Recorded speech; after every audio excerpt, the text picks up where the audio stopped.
I was born pretty much like this in a shade house, basically, you know, wind blowing through and everything else.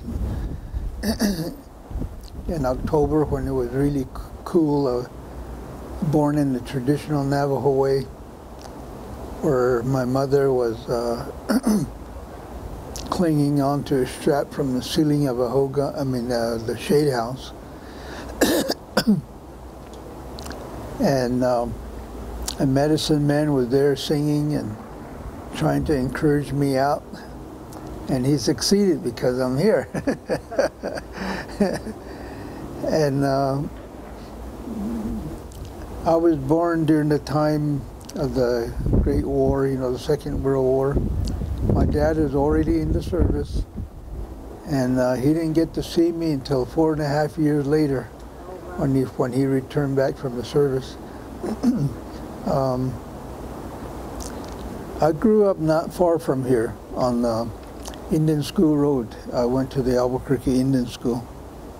I spent 2 years over there at Santa Fe Indian School because these two schools merged. They made this one a high school at Albuquerque, the other one up there a junior high. So, not by choice, it was a government cost savings things. I don't know why they would do that, but they did split us. I went to school there. I went to a government school. We did really receive harsh treatment. We were prevented from speaking, and there are maybe a handful of people around still that actually experience having their mouths washed out with soap. And I had that experience where we are given that lye soap, and we did our own shavings. Then you put it in your mouth, and that thing burns, you know. It numbs the mouth. After a while, you don't feel the burn. And then what is really bad was that they made you spit everything out, and they put in a clean shaving in there to reinforce that, you know, it's bad, really bad that you speak Navajo or Apache or whatever language it might be. And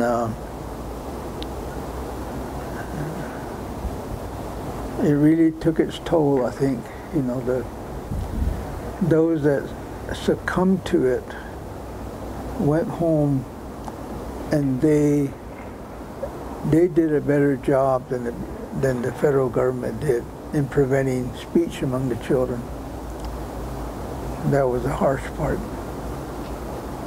Preventing their own culture from going forward the way it would have.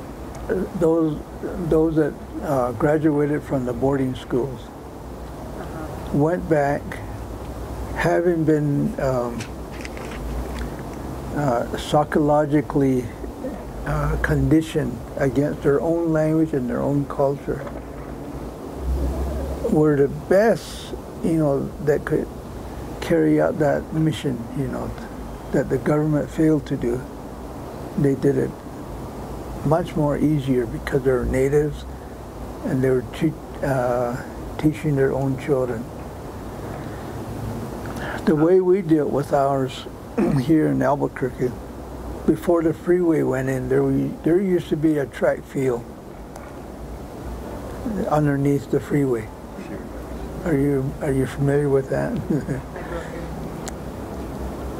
We went to do sports, you know, run around and, you know, all that kind of stuff. But way over on the south end, there was a ditch where we actually met, you know, us Navajos, you know. That's where we talked freely.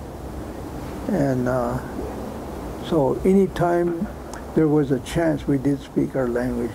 We even taught each other culture and so on. So that's how we survived that. Always some resistance going on. Pardon? There was always some resistance, always, personal resistance. Always. That's a great story. Did you get to brothers and sisters? Did you have any who went to school with you, or were you literally just pulled out and had met new people, different families? You had no family member who you could communicate It with? was systematic, you know, that they knew where we were.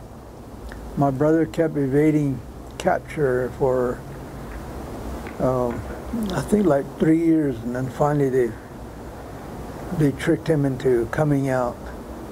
He spent his young life, you know, herding sheep and stuff like that, but they coaxed him out, and then he was brought to school. So he was placed in a kindergarten classroom. He was 14 years old, and all these little kids were just little guys.